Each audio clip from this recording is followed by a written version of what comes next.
Do you think you could beat an international master? International masters, otherwise called IMs, are players who have reached at least a rating of 2400 FIDE, and they have gotten these things called norms, where they have a specific performance level at 9 round events. So they are very, very good players. And I played three of them in over the board, in person, rated tournaments. And in this video, I want to take you guys through my three games. And with that being said, let's just hop right into it. So this first game is against Richard Wang, which is a sick name, very awesome, and he's a very nice guy. He was going to Johns Hopkins University, and he's probably a doctor now. But yeah, I played him in 2023, and we were playing in a tournament called the Charm City Open, and I played him twice in 2023. So actually, two of these three games are with him, and it was a game in 25, delay 5, which for people who don't know, that is still considered a classical time control. It's called regular rated for USCF, United States Chess Federation tournaments. So this is my first game, and game in 25 is pretty quick for a chess tournament. So I was trying to play fast, but it didn't quite work out for me. So he played the Sicilian, and he played e6, and I like to go for these Sicilian sidelines that are with d4. F4 is also kind of common. G3 is also another move, but I like to go d4 in a lot of these positions. And after knight c6, I drop my queen back 1 square, and he plays queen c7. And here, I was like, what am I supposed to do now? Because I've actually never had this position with queen c7 before. I had knight f6, and then I go bishop f4, controlling this diagonal. But now he went queen c7, and I'm like, what am I supposed to do now? And there are actually just a few moves that are perfectly fine for white. Like a3 is a move, knight b5, attacking the queen, tickling the queen is a move. Queen g3 is a move, counter attacking on this diagonal, or fighting for control over this diagonal, I should say. Instead, I just go f4, which is totally fine, but white should probably do like a different move. White should probably either attack the queen or prevent the knight from hopping in, or just developing your pieces in another way. But instead I play f4. It's perfectly fine. He plays a6, so now I cannot go knight b5, and he's probably going to play b5 and bishop b7, which is pretty common in these types of positions. And I develop, and here I think to myself, okay, I usually like to castle queenside in these positions. If I go bishop e3, this is probably okay. I'm just going to go bishop d2. And in 8 moves, I have a completely lost position. So this is my first game against an international master. So, and I'm just straight up losing. So I move my queen back 1 square. And he's studying a fork. And there's no way for my queen. Like, bishop d2 is an awful move. If I went bishop e3, at the very least, after knight b4, I can go queen d2, and I'm still guarding the c2 square. But instead I go bishop d2, and now this queen has no way to defend the c2 pawn. But I was like, you know what? This was a horrible blunder. I have a completely losing position. But if this knight can't get out, he's only going to be up in exchange. And you know what? I'm going to fight to the last tooth and nail. I'm going to fight to the very end, and there's no way I'm going to, and I'm going to make him work for it. Was kind of my mentality. So at 5, I'm gonna do some sort of pawn break in the center of the board. Like, if he takes, I have counterplay or something. Like, yeah, I'm doing something here. Maybe. I was just hoping it would be something. But after f5, he doesn't take. He plays very simply. He just plays b4. And there's no really good way, good way. Yeah, a good place to put the knight. If we go knight b1, um, you could go queen c2, or just get the knight out immediately, which is totally fine, or just develop your pieces. Everything's fine for black. Black is still totally winning. But I go knight a4, and I'm like, okay. Like, if he goes queen check, I'm gonna move, and if he goes check here, I'm gonna go here, and I'm gonna get my knight in maybe. I'm preventing bishop here, so this is good. And then I was like, oh my god, that's a second piece. I was like, bro, dude, it's move 13, and I'm down a rook and a knight. I'm down a rook and a knight, and I do not resign because I'm too embarrassed because we've only been playing for 2 minutes, and I'm on board one, and I'd be done like literally, 20 minutes before the next person is done. So I was too embarrassed. I played on a little bit longer here. But after he got both his bishops developed and his knight developed and stuff, I just resigned because I was like, this is not worth it. I think I probably lost another piece in the next 5 moves. I don't know. It was bad. So that was my first experience against an international master, and it went horribly. And that was the early 2023. So then I'm here for a rematch. It's once again, this is Richard, and we're playing at the Charm City Open again. They have it once every quarter, and it's still a game in 25. Game in 25 game, so 25 minutes per side, and the opening is the same. So I have the white pieces again. In all 3 of my games against international masters, I just had the white pieces. Kind of lucky, I guess, but it's tough. They're much stronger players than me. If we have the same opening, I mean, why change it for him, considering he absolutely crushed me? And this time, I remembered that queen g3 is a move. So I'm like, cool, queen g3, totally good move. And he actually takes, and we go into this queenless middle game, which I actually don't think it hurts me. He definitely has tons of opportunity to outplay me, but this position doesn't look that hard to play. So I play bishop e3, and this setup with all of his pawns on the light squares, I mean, it does. He's got some holy dark squares there. He got some holes around his king, or holes around his position. Not that I can really exploit them, but holes nonetheless. Here I played f3. I could also castle. That's totally fine. Maybe even a3 is totally fine too. Like all these, it's completely fine. I play f3 though because I don't want to think about knight g4. Even though if I did castle, for example, knight g4 doesn't do anything because I just plant my bishop here and it guards the f2 pawn from far away. And it's really hard to attack this bishop. And so I play f3 immediately. That's totally fine. And I develop like this. My bishop on this square is kind of weird, hard to develop, but white's position is still very solid. So he goes for d5, which is a very thematic move in a lot of these Sicilian positions. And I take, he takes, and I drop my bishop back. And it's still, like, black's position is super solid, white's position is super solid, so it should be around balanced here. And here, he goes b5. I'm not threatening this g7 pawn because my bishop is pinned to his bishop. I'm sure he probably could have taken and then played b5. This is probably totally fine for both sides.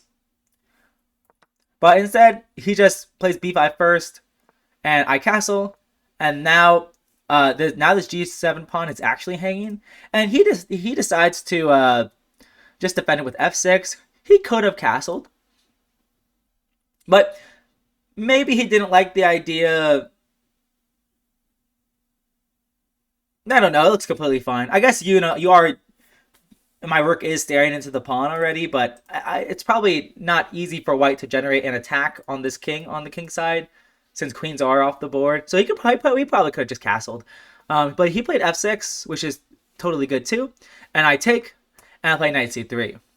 And he develops. So we've all played pretty natural moves for both sides here. And I definitely don't feel like I'm much worse. And here I miss my biggest chance to ask questions. I I could have played a4 in this position. A4, uh, asking about, what's the phrase? Questioning the integrity of these pawns. Because this pawn is hanging now, and if you take, I could take, and I'm getting my knight in on your dark squares. And this might be a little bit unpleasant. Maybe it's totally fine, though, like rook c8. And maybe the move like c3. Yeah, something like this could be totally fine. So it's not like I'm like super much better or anything like that. But pushing the pawn to a4 is pretty active, and it takes away these pawns. If he takes away these pawns, it doubles these pawns if he does take, and it gives me a passed c pawn. So it would be a good. This would be good positionally if he did take, and if he doesn't take, well, I'm just gonna be up a pawn. So it definitely felt like this was my last chance. A2 to a4 also gets the pawn out of the knight's attack. So now I can move my c knight without having to worry about my a2 pawn hanging. I played a3 here because my knight was tied down to the defense of this pawn, and also it forces his knight away. But it's not as good as a4, because a4 I'm really asking questions here. But a3 he just moves his knight back to this nice square, to this knight square. That's funny, very knight square, and we trade. And I also thought this was totally fine for me too, and it is fine. But I'm not really asking questions. Like, he has a beautifully centralized bishop. A4 could still be an idea, but I never play it. And, I also develop, and I'm attacking this a7 pawn. But, everything's guarded pretty fine. I throw in this check, and he goes king e7. This check did nothing. It did nothing. Like, I honestly, in hindsight, I don't understand why I played it. I guess my mentality was that if I don't play it, he's gonna go here, and I never have the opportunity to play it. But I don't think it's that important of a move to play in the first place. So, I'm throwing in the bishop because the pawn is pinned, but he just defends it, and I play g4. And this position, like, this is honestly, like, if you asked me in advance, would you like this position against an international master? And I'd be like, oh yeah, definitely. Like, this position just looks equal-ish, right? Like, also, if I don't play g4, if I do something slow, like rook here, I could be a bit worried about my bishop being trapped. In this case, it's not trapped because the pawn is pinned. So I'm not sure if g4 was necessary, but I played it nonetheless. g4 is probably not a bad move. Anyways, but yeah, this position is just equal-ish. I think it's totally fine. And I opt for a trade because it's really up to him to try to win this game. Like, because this position looks totally equal-ish. So we trade bishops, and now, we're going to a rook endgame, and I don't see how I'm worse. I really don't see how I'm that much worse, if at all. And he decides to keep the rooks on. I don't think it would have mattered either way.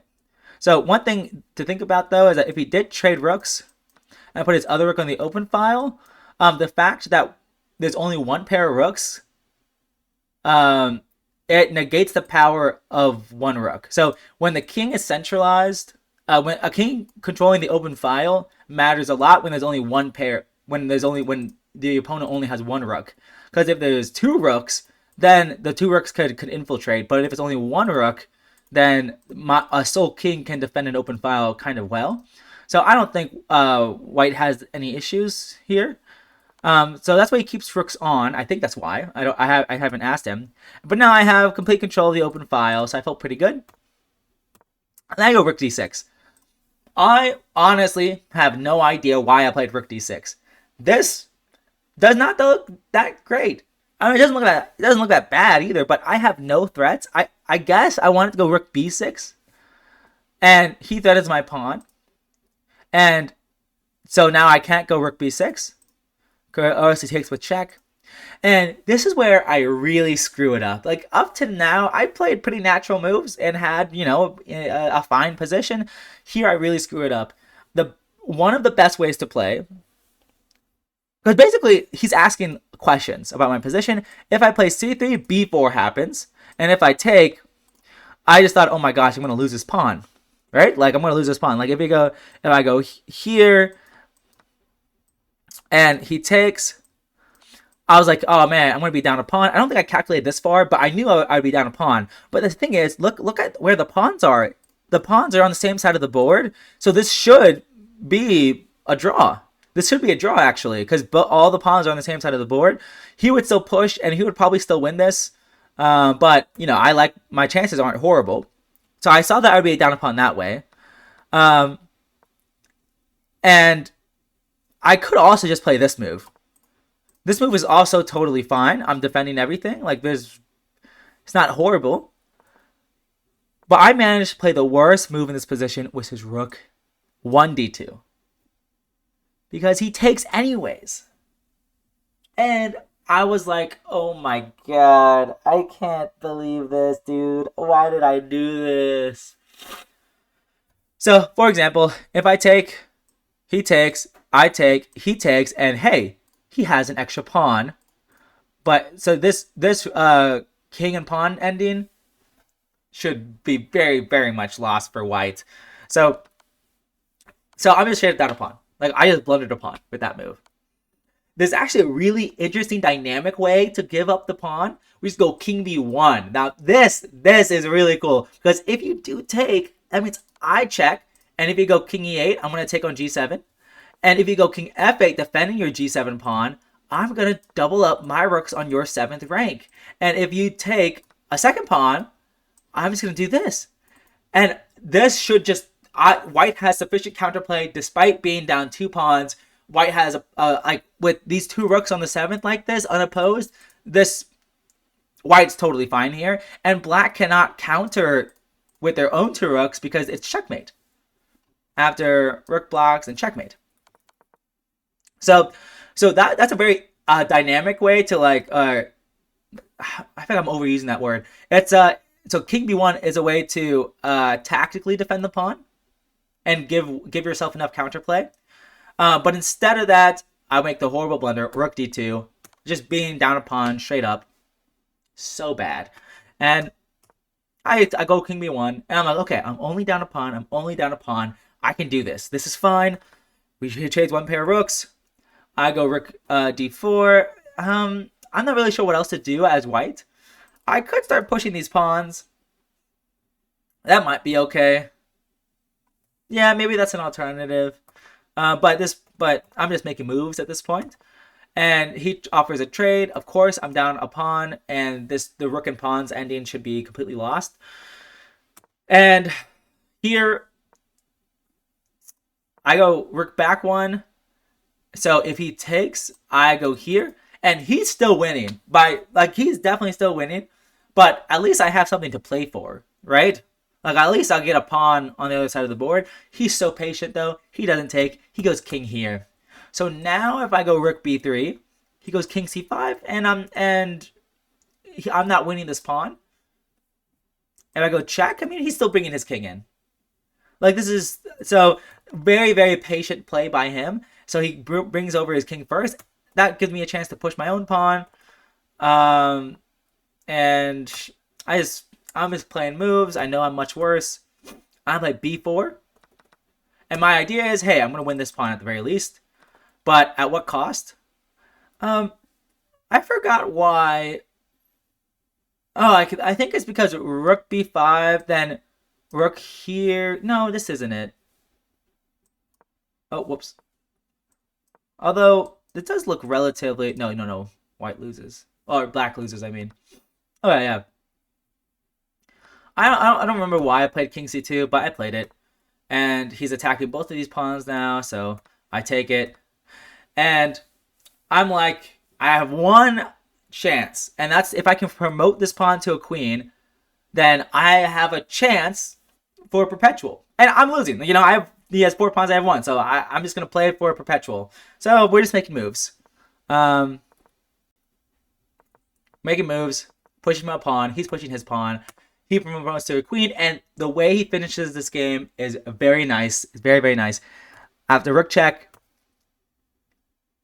I want to sacrifice the rook and promote to a queen. This is losing for white. But at least I have a chance for a perpetual. I have a chance. But he ends the game with style because after rook checks, he doesn't take. Rook check, he doesn't take. He goes king g6, and the game's over. I resign. There's no way I can promote. If I do promote, I'm getting checkmated. I forgot how. It's probably this move, or even this move. Looks fine too. And ooh, what's the quickest checkmate? Wait, this is a good test. I kind of like this one. And if here, then oh, whoops. Then we can rotate like this. And this. Yeah, this is a nice, this is one way to checkmate. Anyways, doesn't matter.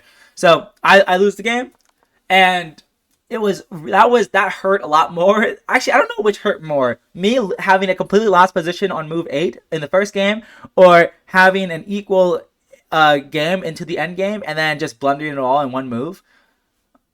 That's tough. That's tough. So those are my first 2 games against Richard Wang. I hope he's very successful and making tons of money now as a doctor. But anyways, so that brings us to my 3rd game. I still have the white pieces, and I'm playing International Master Tom Bartel, which I think is a multiple-time Pennsylvania State champion. I could be wrong, but I'm pretty sure. Very strong player and really important in our local chess scene in Pennsylvania. So he is the GOAT. He is a GOAT, a Pennsylvania legend, as I would say. And I'm really happy I got the opportunity to play him. I played him in Exton, Pennsylvania, in the Game in 60 Championship East. So, yeah, that being said, I played him in like round 5, I think, the last round of the tournament. And another Sicilian. So all 3 games against International Masters, they played Sicilians against me. And he goes knight c6. I attack his knight, and I play knight f3. So I'm prioritizing development. So if he wants the bishop pair, he can have it. I don't care. I'm gonna try to have as much development as possible. And after g6, before he has a chance to support his knight with his bishop, I take his knight. So I double his pawns, and then I attack his pawn. So after bishop g7, I play c3, and I open the door for my bishop. So even though the bishop on d3 may look a bit misplaced, it's actually perfectly fine on the square, even though it blocks in your own pawns because of something like this, where now the bishop does not block in its own pawn on d2, and my dark square bishop can develop freely like normal. And white's position is totally solid here. Both sides are totally fine. d6, that's a pretty normal move. He now, like, if he just plays knight f6, he has to calculate whether allowing e5 is okay for him. So d6, very normal Sicilian move, preventing e5, and opening the door for the bishop too. So we're both playing pretty normal moves. I castle, he goes knight f6, and now I play a4. And if he castles, I could definitely consider a5, locking down his queenside pawns, and I have a long-term space advantage. I can even go bishop e3 and bishop b6 possibly, or get a knight to c4 or d5, and then get a knight here. It's not like winning or anything, but it is a nice positional feature for white. Definitely a big plus for the white pieces. I think most people, if you ask them would they rather have white or black, most people would say they would rather have white in this position, most likely. Anyway, so that because I guess he didn't like the idea of my pawn getting to a5, so he played b6, which makes sense. b6 also opens the door for the bishop to develop this way, which seems totally fine too. And now I play c4 though, and now I'm getting a Maroczy bind type of structure where I have all these light squared pawns, and that really control the position well, and I'm able to and it's sometimes unpleasant for black to play, and you're really restricting black's play. They don't really have that many pawn breaks in this position, and as we'll see in the game, I'll elaborate on that. So he plays a5, which I didn't understand a5. I guess I guess in some cases I might go a5 still. I'm not sure. I'm not sure why he played a5, but it doesn't. It's not horrible or anything, but it does lock down his pawns for better or for worse, and it locks down my pawns too. So I guess there's some clarity in the position after a5. I do play f3, so I have this set up with all the light squared pawns. I play knight c3. Pretty normal moves, and he opens the door for his bishop, and I play bishop g5. I was looking at this position a while ago with the engine, and here it suggests something wild. It actually suggests giving up the dark squared bishop to damage these pawns, which is very unnatural to do that while your opponent still has a dark squared bishop, to give it up for a knight while your opponent still has a dark squared bishop. And this is supposed to be slightly better for black. With that being said, it's with a weak engine, but still, I mean, this is pretty ridiculous. Not gonna lie, it's crazy to think about. Instead, he just plays h6, and well, like, why did I move my bishop there if it can just get kicked out very easily, and he wins the tempo? Well, like, him moving an extra pawn, another pawn in front of his king, is kind of relevant. Because now, if he ever goes f5, this g6 pawn is weaker than it otherwise would be. If the pawn was on h7, it supports this. It supports his kingside structure more nicely. But the fact that he does push, does weaken his king ever so slightly. It probably won't be relevant, but it could be relevant. And in a calm position like this, I could waste some time by moving my bishop back and forth. It's a relatively calm position. So he plays a prophylactic move, over defending his h6 pawn. And, well, if his king was back, then I would be able to take that pawn. And he attacks my bishop. I considered a move like rook d1, giving up the bishop for the knight, because this bishop is pretty sad. Because all the pawns are on light squares, and it's a light squared bishop, so by definition, it's a bad bishop. But I didn't feel the need to do it. Like, I have more space in the position, and I don't see, like, I'm just going to play b3 next, and like so, and this position is totally solid for me.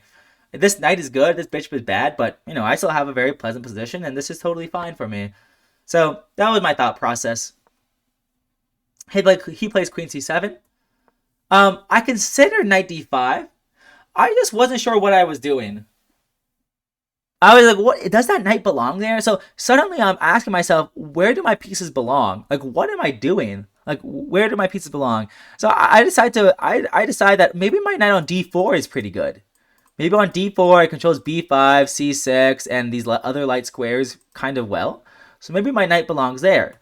So I rotate my knight to that square. And he plays e6. So he's going to slowly but surely prepare e5. Or, sorry, d5. And I was like, I need to continue improving my position. So I get my queen out of the way. So now I can double up my rooks. And he moves his bishop back, so I can't take it. I had an interesting thought here. I thought to myself, what if I just take the bishop and take this knight? And I was like, opposite colored bishops. What if I do this? But I couldn't bring myself to do it. I couldn't bring myself to do it because, I mean, look how passive this bishop looks compared to this one. And I was like, it's probably around equal, but why would I do this to myself? Why torture myself? This does not look good. And even though it's most likely a draw, but I still have lots of opportunity to get outplayed. So instead of that funny simplification, I just I do put the two rooks on the open file, or semi-open file, I guess, because black still has a pawn here, so it's semi-open, not fully open. And he doubles up his own rooks on this file, so he really wants to get in d5. If black can get in d5 successfully, they probably don't have any problems in this position. And black is totally fine here, if they can get d5 in. That was kind of what I vaguely know about positions like this. is that if black can get d5 in, they're totally fine. So I was like, and at this point, I was like, oh man, they're gonna get d5 in. He's gonna get d5 in. I don't think I have any way to stop it. So I put my knight here. The knight doesn't do anything on the square, but it does give me an opportunity to go here. And I thought this is one way I can progress in this position. He plays d5, and here I take the bishop, and he actually thinks for a long time here, at least 5 minutes. That doesn't sound that long. I think closer to 10 minutes maybe. And he said he was worried about king takes, pawn takes, queen check, and let's say the king moves here, e5. So he was evaluating this position, and he thought, this position is pretty good for me. Maybe not winning or anything, but like just, pretty good. And he was worried about it. And he said he can't go f6 because after takes and takes, actually, hey, remember what I said about h6 weakening the kingside pawns? Well, in this case, actually, I think it's losing here. This might be losing. Because, because like rook takes could happen. And you're down a rook? Not sure. Yeah. You're down a rook here. Oh, wait, no. You do win it back. No, you don't. You don't win it back. Anyways, I'm getting sidetracked. So, maybe... But he thought these pawns would be... This would also just be totally fine for white. And yeah, the pawns are still on the same side of the board. These pawns are pretty symmetrical. This bishop is still bad, but it's probably not horrible still. And, it's still, roughly fine for both sides. So he said he was worried about that. Another thing I could do, trying to remember here, I think I could just take twice. Doing something like this. And this position is probably also still totally fine for both sides. I transposed it to almost the same thing. So, but instead of that, after d5, I do trade the bishop, but I just go knight c3. And my idea was, okay, well, if he pushes, we're keeping the positions closed, and I think this is totally fine for me. Well, actually can't push because that pawn's just hanging. So he can't push. And if he takes... I think my position is still very solid, and I'm totally fine. Wrong. Although, not that wrong. He does take, so I have these split pawns that are somewhat weak. And I trade both the rooks, and I plan a knight on b5.